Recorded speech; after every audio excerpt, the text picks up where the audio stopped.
Kasi last year, Mm. kinasuhan kami ng NBA Global. Literal? NBA Global. Oh, shit. Nalapasan din namin. So, ang madami naman gumagawa niyan ah. So, kanina so kami, NBA Global. Nagkaroon kami season disease, so, Kung gusto ko ng hype nun, vinlog ko yun.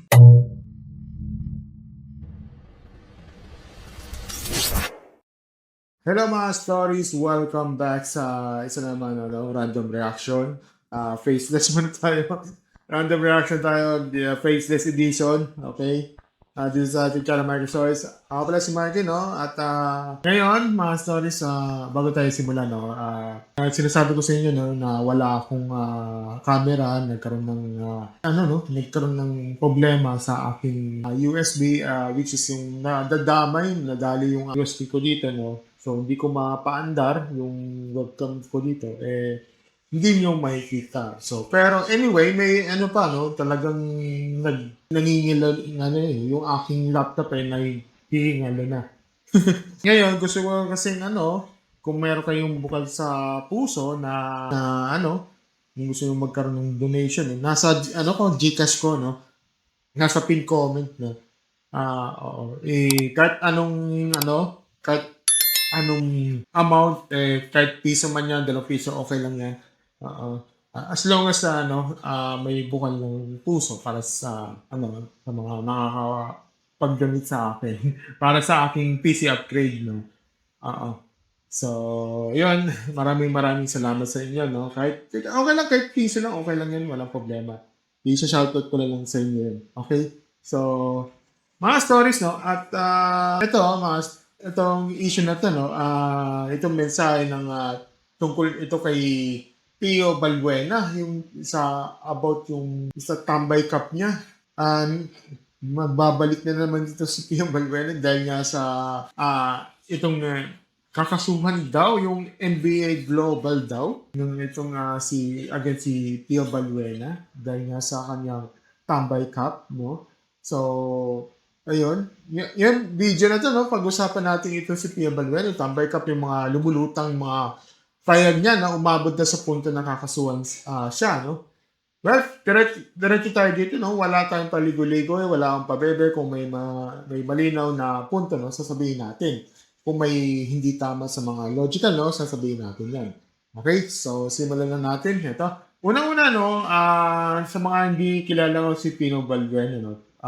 Kilala natin, no? Si Pino Balbuena isang rapper, actor, director, at content creator, no? May malakas siyang following na brand siya, no? At malinaw na marunong siyang gumawa ng ingay sa online space, di ba? Alam niyo naman, no? Di ba, ang daming nagkaroon ng controversy regarding sa Tambay Cup, di ba? Pero kasabay ng popularidad yung Tambay Cup, no? Dumaan din sa criticism, no? Ang mga paunahing punto yung mga tao dito, right? Number one, yung parang niro-romanticize daw yung tambay o yung kultura ng pagiging tambay.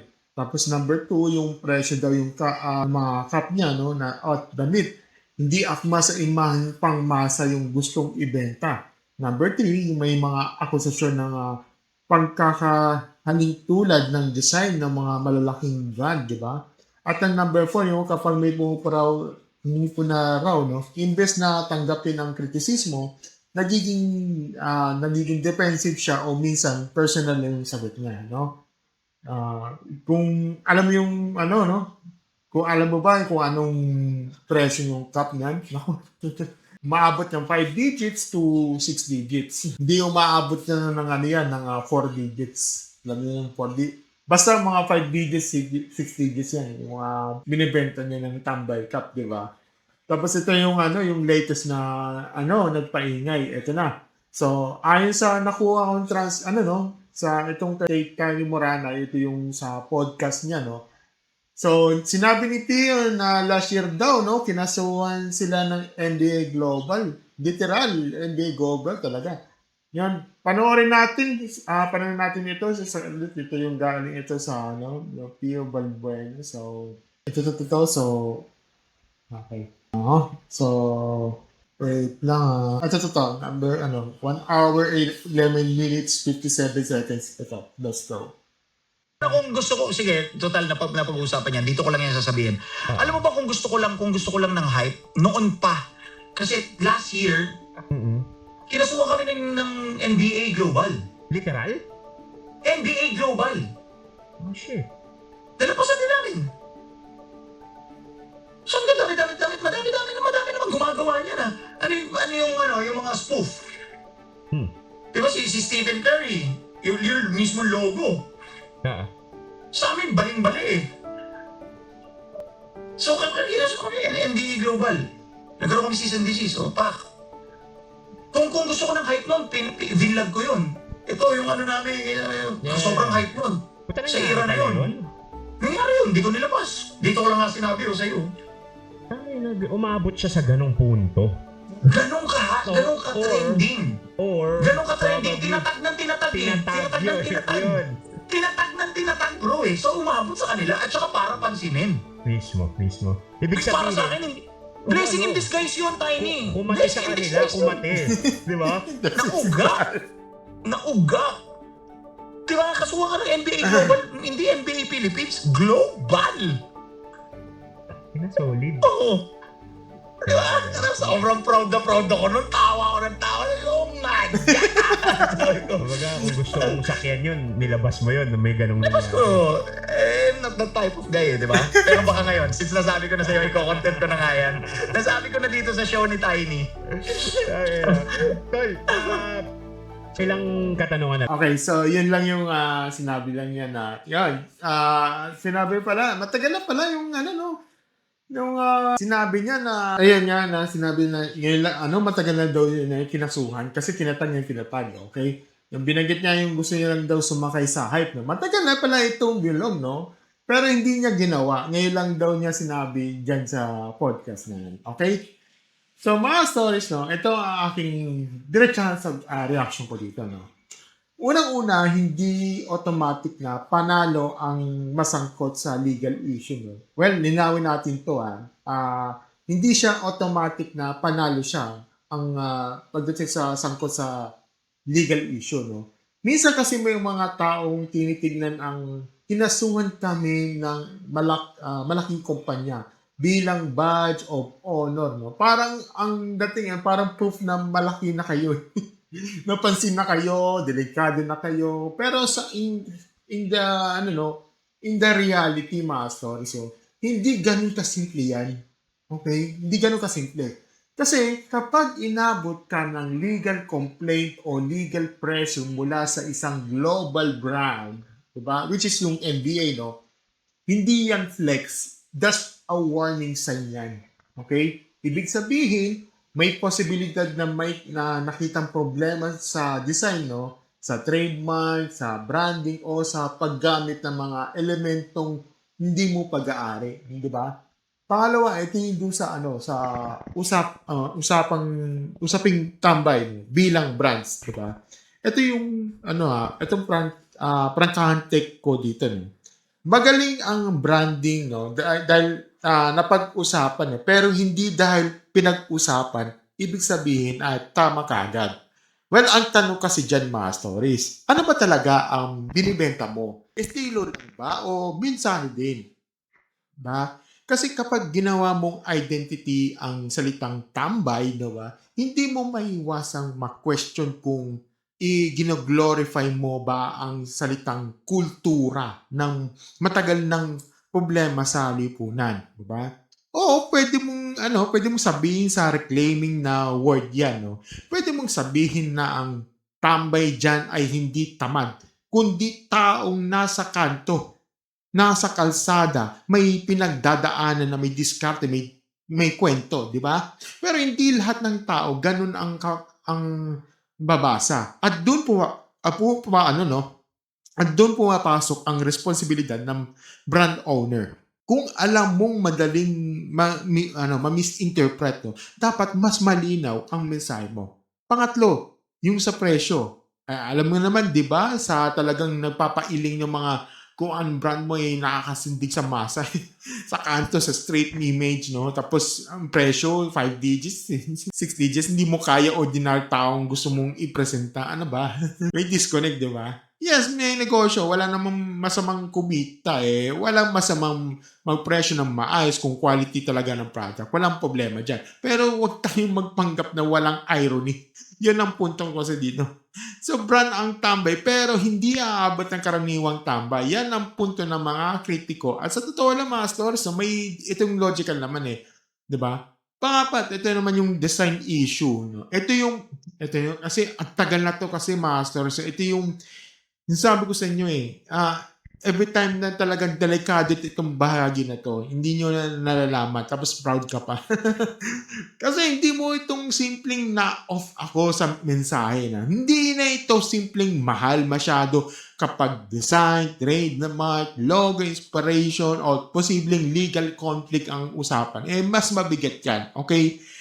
So, maraming negosyo ang nagsasabi na inspired lang o spoof lang, pero hindi dahil tinawag mong spoof, which is safe ka na, okay? Lalo na kung sobrang lapit na sa kanilang brand identity. Diba? At kung totoo man na umabot na sa NBA Global, hindi yon maliit na bagay yan. Ibig sabihin may nakarating na sa kanila na sapat para mapansin nila. Diba? Panglima, yung paraan na pagharap sa criticism, Well, dito ko sasabihin dito sa aking channel. Kapag nasa public space ka, di sapat na matapang ka lang. Dapat marunong ka rin makinig. Kasi may mga negosyante, akala nila lahat ang puna na ay haters lang. Mali yan, di ba? Minsan kasi ang criticism may libreng consultation na hindi mo binayaran eh. Kasi kung sinasabi ng mga tao na may problema ng brand message sa presyo, sa design, hindi mo kailangan makipag-away agad. Mas maganda kung i-address mo ang malinaw, professional at may ebidensya, di ba? Kasi kapag defensive ka palagi, lalo lumalaki ang issue eh. Hindi dahil malakas ang kritiko, kundi dahil ikaw mismo na nagdagdag ng apoy. Di ba? Lalo na pag maglalabas ka na ng statements laban sa mga content creators, which is sila MG, sila TPC, di ba? Ikaw ang kumbaga kung defensive ka palagi, ikaw ang naglalagay ng gasolina sa mga apoy, di ba? Hindi sila. Ito pa, napakakwento ng NBA na parang kung gusto mo ng hype, binog ko na ito noon. Ito ang take ko dyan, Okay, pwede naman. Pwede talagang hindi mo ginamit for clout, okay? Pero ngayon, nabanggit mo na ito, okay. Binanggit mo na sa podcast niya eh. Hindi yung tanong kung ginamit mo ba sa hype o hindi. Ang importante dito yung tanong ano bang natututunan dyan? May binago ba sa design process? O may binago ba sa brand direction? O may mas malinaw bang compliance o originality moving forward? Di ba? Kasi ang ending mga stories, ito proud pa siya, Kasi umabot na sa NBA Global. Napansin na siya, ayun. So, totoo lang, kulang pa yan. At ang mga gusto ko marinig may nangyaring ganito, ito naman inayos namin, ito election, ito yung patunay na responsable na kami ngayon, di ba? Yan yung matul ng sagot, di ba? Yung mga stories, ito yung pinaka-simple kong conclusion. Kung i-detag ko, sige. Si Pio Balbuena hindi bobo sa branding, okay? Marunong niya magpausap ng tao, marunong niyang gumawa ng ingay, At malinaw na may market siya, Pero hindi dahil magaling ka sa ingay, absorb ka na sa criticism. Kung ang brand mo ay naglalaro sa imahen ng kahirapan, kanto culture at street identity, dapat handa ka sa malalim na tanong, di ba? Kung premium ang presyo mo, dapat may premium ka ring pagpapaliwanag. Kung nai-issue yung design mo, dapat may malinaw kang depensa o pagwawasto. At kung may pupunta, dapat hindi lang ego ang nauuna. Sa totoo lang, mga stories, ang pinakamatibay na brand hindi yung pinakamaingay ang pinakatibay na brand kung kayang tumagal. Kahit sinusuri, pinupuna, at tinetest lang logical nito, di ba?